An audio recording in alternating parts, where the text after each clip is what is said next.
Hi, this is Cindy from Part-Time Permies. And Lucky says hi too. And Gus. Oh my gosh. Are you done, Lucky? You too, Gus?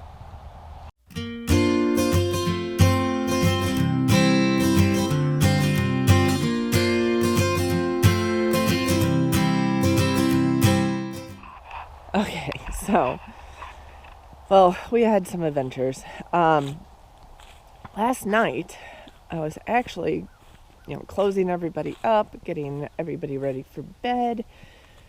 Everybody had gone into their coops. Lucky went under his coop. He spends maybe a quarter to a third of the days inside the coop, but he likes to sleep under it. But I went over here to turn on the fence, and I'm going to show you something. Okay, so everything's hooked up. I got our grounding rod, everything. Turn it on, the needle goes up, so it's working. It's supposed to go up again to say the battery's working. And then it's supposed to go up the third time to say the fence is on and charged, and it starts this clicking noise. We have this clicking noise, so it's got a slight amount of charge there, but you can see through the rain that there's hardly anything coming through there, and it did not do the battery swing up. It was in the red. So I'm keeping this off today. I'm going to see if it will charge at all. I don't know if that's a problem with the combination of shortened days and a lot of rainy days. I hadn't really noticed the battery indicator going down, but I'll admit I don't always check that. I turn it on, I hear it starts clicking, and I walk away. So I had it off all of last night so that I wouldn't use the battery anymore, and I'm going to try to keep it off today. I was a little concerned last night because, of course, Lucky didn't go up into the coop. He wanted to sleep under. Everybody else was all tucked away, so everybody else was pretty safe, but I was ready to jump up at a moment's notice if I heard a goose yelling outside. So not very good sleep.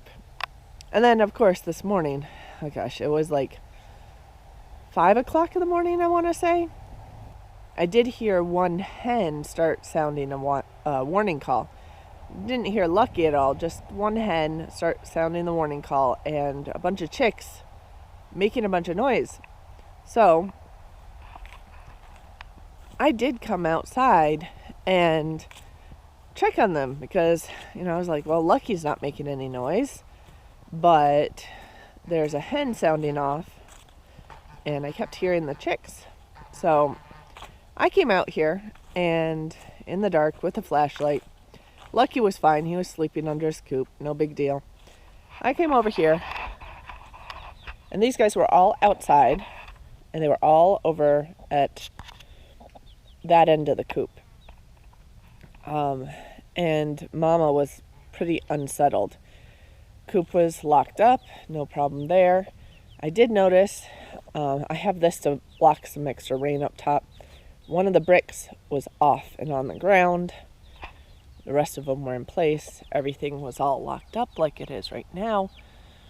But Mama was agitated, and all the chicks were chit-chatting outside, hanging out with her outside in the middle of the night, which is really unusual. So I do think they must have had a visitor. I'm thinking probably a small visitor. I guess it could have been a coyote or something, but I didn't hear any coyotes last night. So my thought is something like a raccoon came to see if it could get into there for a nice meal, but Coop kept them out, so that's good. Okay, so I'll show you what's going on. Turn this on, the needle works. It's supposed to flip up to show the battery's working. Nothing. It's got to have a little bit of a charge in there, because then it turns itself on if there's a little charge. But it's really, on those darker rainy days, we weren't getting any juice out of this thing at all. So I think the battery's pretty much just about dead. Not quite, because obviously it's still turning itself on. yeah, we need to put a new battery in there. So this being up now says it is sending a charge through there, but it's down in the red and it hasn't charged more than being in the red for a week. So let's get a new battery. We bought one here, and you have to, this is a 12 volt, so you have to buy the Parmak 12 volt to replace this one. It was about $50, I want to say, maybe $55. I did a little search around online to see the cheapest out there. And then, since the battery is less than a year old, there is a year warranty on this. So all I have to do is print my Amazon receipt and send the battery back into Parmak, and they will send me a new one. So this way I'll have a backup for next time a battery dies.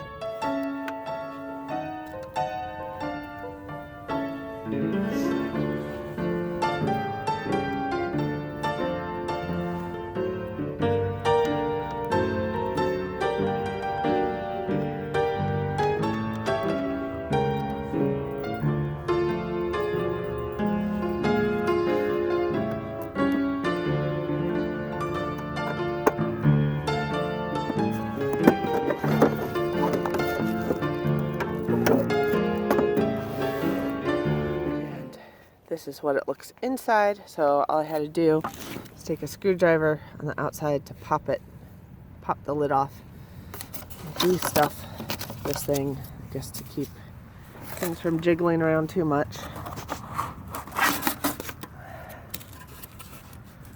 You can see the wires down in there hooking up. So we're going to try to pull this battery out and disconnect those wires and connect it to the new unit.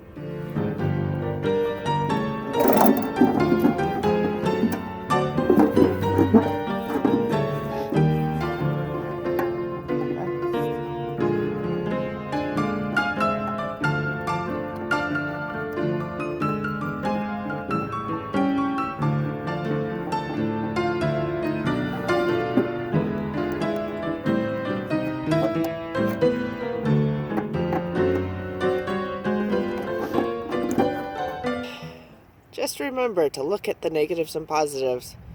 The blacks are going to the negative here and the reds are going to the positives. So we have her back in.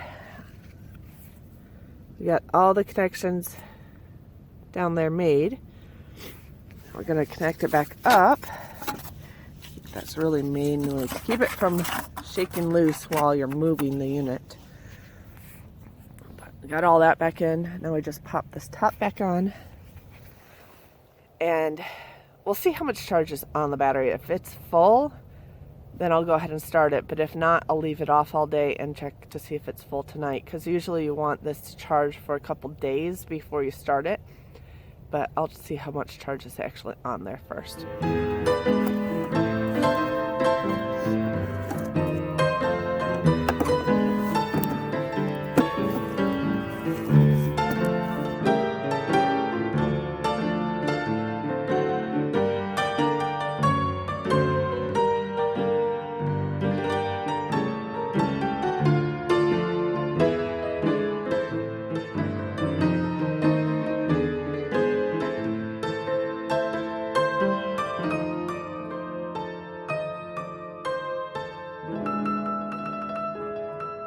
See how much power this battery came with.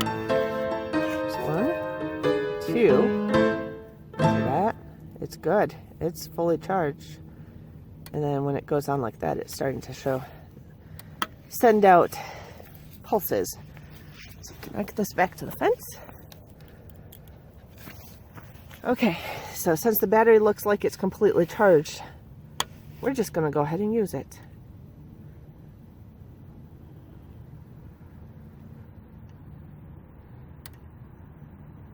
Goes. We're going to hook the ground there, and then what we can do, I'll set this on the ground, hopefully so you can see it. There's the meter. If you touch this to the fence whenever there's a pulse, not sure if you can see that flashing. Yeah, you can. So whenever there's a pulse, you can see the flash. Some of the lights are hard to see on the camera, but it is flashing all the way to the top. New battery here. We'll return that battery. It lasted less than a year. It lasted about 9 months. They're guaranteed for a year. So they told me I return this to their address, include the receipt, and include an address to send a new one back to. And we'll get a new battery, backup battery. It's 15 degrees out, or maybe it's approaching 20 by now. Everyone's doing fine. We brought the waters in last night, just brought them back out, and I'll have Mike check them again midday. Make sure they're not frozen, and just put the food out. So they're hungry.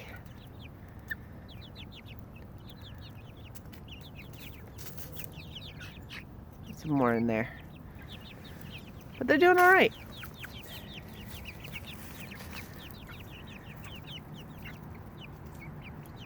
Mama can only sit on probably 2/3 of them at a time, spreading herself out as much as she can, but they all cuddle together. And they're all feathered out at this point, so that helps. So, looks good. As far as the girls in my summer coop go, they're okay as well. Lucky slept up in there last night.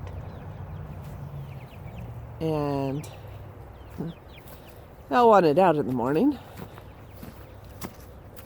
But yeah, they're hungry. They eat more food when it's cold out. But nobody looks like they're any worse for the wear. Don't see any frostbite.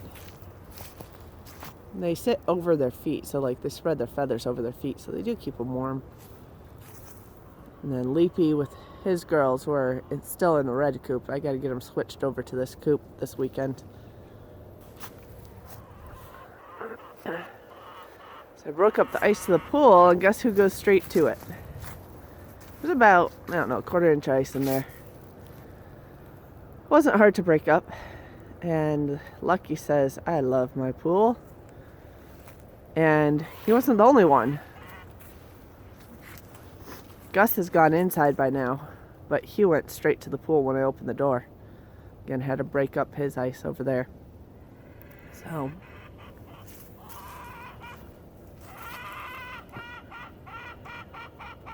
someone's chatty. So you just got to make sure that they have liquid water. Make sure that they have plenty of food to keep warm. That's half of keeping warm. And they'll do just fine out in the cold. Now, if it gets negative like 15 instead of positive 15, I might think about heat lamps, but not necessarily. One thing we are testing, I'll show you. So I do have an extension cord running out here, and I just bought this heated water bowl. So hopefully it works all right. Not too bad. I was going to buy little like bird bath type heaters to drop in a bucket or a pool or whatever. But this whole heated bowl is cheaper than the bird bath heaters by about almost $10. So I went for 2 of those, and I put the other one in there with an extension cord running along the roof line so the geese don't try to play with it, at least not too much. Nice thing about these feed bowls is that, or water bowls really, is that they are protected by this coil. So if the geese do try to play with them, which they like to play with everything, that it's not too bad. They can't really break up the cord, hopefully. Okay, so it was like $30 for a bowl. A drop-in heater unit probably would have been about $35, $37 or up. So we'll see how they do, how they hold up. The bottom of it is all sealed, so it's not open, so you can place the unit anywhere. The only other thing I'm concerned about is that they're heavier than you'd think. But I'm a little worried that the geese can pick up the bowls and move them. So I haven't put bricks in them at this point. But if I notice that they're picking up the bowls and dumping them, then I'll put a brick in them and try to weight it down a little more so they can't do that, because those darn guys are really strong and they like to play with everything. So Lucky's still in his pool over there. Icy pool. That's fine. I think he hardly even feels the water when he's in there, but he loves playing in it. You know, like, subscribe, and comment below if you like our videos. And we will see you with our next video.